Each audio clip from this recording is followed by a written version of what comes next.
Hello students, welcome to Legacy IAS Academy. In today's video, we are going to discuss about recent changes that are proposed to Waqf bill by the Joint Parliamentary Committee and is now approved and cleared by the Union Cabinet. So what were these changes? What is Waqf Board? What does it do? And what are the proposed changes? Let us try to understand in more detail. So first of all, to give the context of this particular topic, in the recent meeting which take place of the Union Cabinet on Thursday, it has cleared all the 14 amendments to the Waqf Amendment Bill 2024 that are proposed by the JPC last month. Since the bill has been cleared by the cabinet, it is likely to be tabled in the parliament for allowing it to pass. And in the second half of the budget session that is going to start on the 10th March is when the bill is likely to be tabled. The bill was introduced in the August month last year, and it has posed sweeping changes in the regulation of the Waqf properties as well as in the, we can say, the functioning of the Waqf Council and Waqf Board itself. It gives the government a larger foot in the door as compared to the past in regulating the properties and settling disputes regarding such properties. So let us try to understand first of all about what is a Waqf Board. Now, as far as the Waqf Board is concerned, it is a statutory body that was operated by Government of India through its Ministry of Minority Affairs under the Waqf Act, which is a subsection of Waqf Act 1995. Now, the Waqf Board in the single subcontents were formed during the British administration itself in the year 1913. And what does this board do? Is basically it regulates and maintains the Waqf properties. Now, what is a Waqf property? It is simply a permanent dedication of movable or immovable properties. Movable property means something that can be moved, such as car can be an example of movable property. Immovable property obviously refer to that which cannot move. An example of this can be land, houses, etc. So any of these kind of property which has been dedicated by the philanthropist or the individuals for purposes which is religious in nature, for the pious objective, or for charitable purposes are recognized by the Muslim law as Waqf property.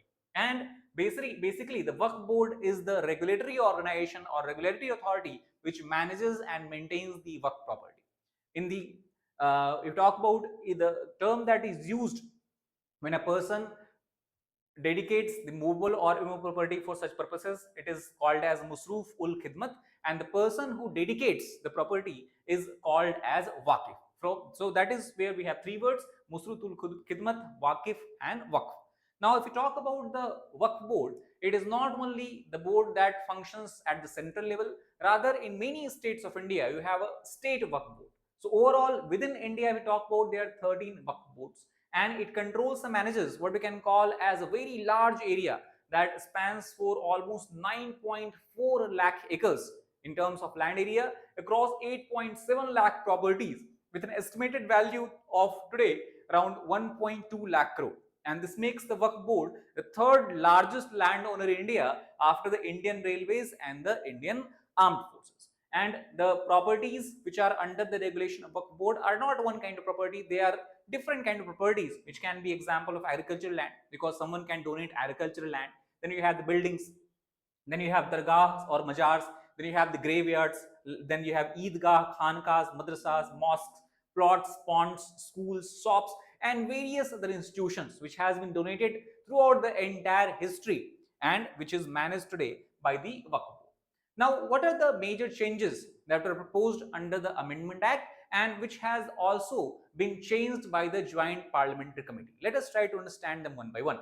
Now, as per the August 2024 amendment, it was required that every Waqf and the property dedicated to that particular Waqf, as we discussed before, there are 30 Waqf boards in India, are to be registered on a central portal and database within 6 months of the law's amendment. So this was the time frame or the maximum time allowed. Within 6 months, all the Waqf have to register their properties to the central portal and database.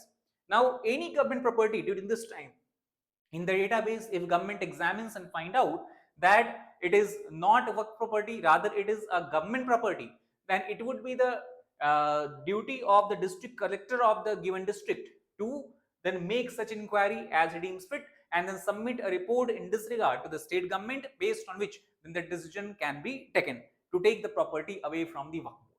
And again here the Waqf tribunal, if you try to understand about, it has the power to relax the timeline for registering a Waqf property in certain cases This is the proposed changes that was suggested by the JPC and has been finalized by the Union Cabinet also. The tribunal again does not have been given any set guidelines under which it can delay the registration of property. It has to take decision based on its own discretion. Now, 6 months after the proposed law's commencement, no suit, appeals, or legal proceedings can be filed by Waqf if they are not registered under the central portal. So, what does it basically mean? This essentially means that if any Waqf board fails to register on the portal any of its property, it means that the government would then become eligible to forfeit the right from that board to move a court in case of an encroachment or any other dispute involving the Waqf land come into picture. However, the recent proposed changes have further extended this timeline as well, adding that courts can allow filing of suit subject to the Waqf submitting an affidavit on why it did not register on the portal within 6 months, and if the court feels that the justification or the reason given behind is what you can say justified in nature or right in nature.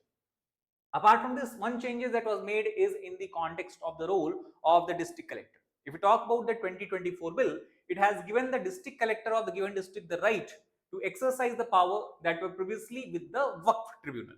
However, in this regard, the bill has stated that any government property identified or declared as a Waqf property before or after the commencement of the act shall not be deemed to be a Waqf property. And until the government makes a decision, the disputed property will be treated as a government property and not a Waqf property. However, this has been changed under the proposed amendment of the Joint Parliamentary Committee. What are the changes? The changes is that after accepting the recommendation of several of the members of the committee, it has been decided that now it is not the district collector but senior most officers of the state government, that is who will be termed as a designated officer.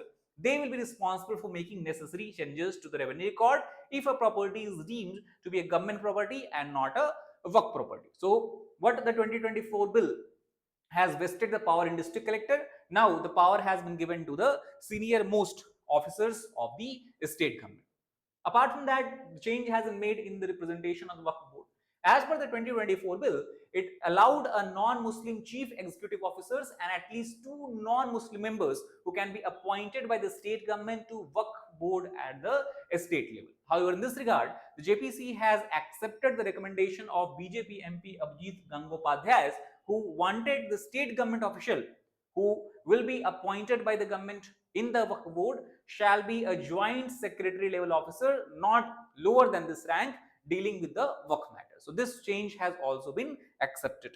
Apart from this, the representation of Waqf board, we also are seeing a change that was introduced by again a Rajya Sabha MP of Bharatiya Janata Party, that is Ghulam Ali. And what changes he has proposed is that it should be made mandatory that whenever a Waqf tribunal is constituted, the member in the Waqf tribunal should have knowledge of Muslim law and jurisprudence. So it does not matter whether the member and the CEO is Muslim or non-Muslim, at least they should have a knowledge of Muslim law and jurisprudence so that they can take decision based on the merit of the case. And the previous version of the Waqf bill proposed that the tribunal have a sitting or retired district judge as chairperson and a joint secretary level officers of the state government as a member. So this earlier proposal also is something that has changed in the recent time.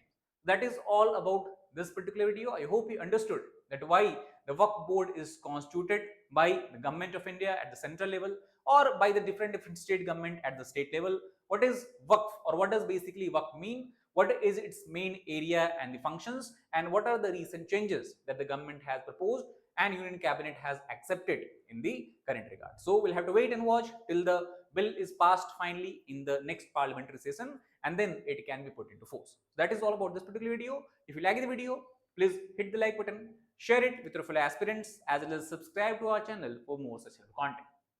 Thank you very much.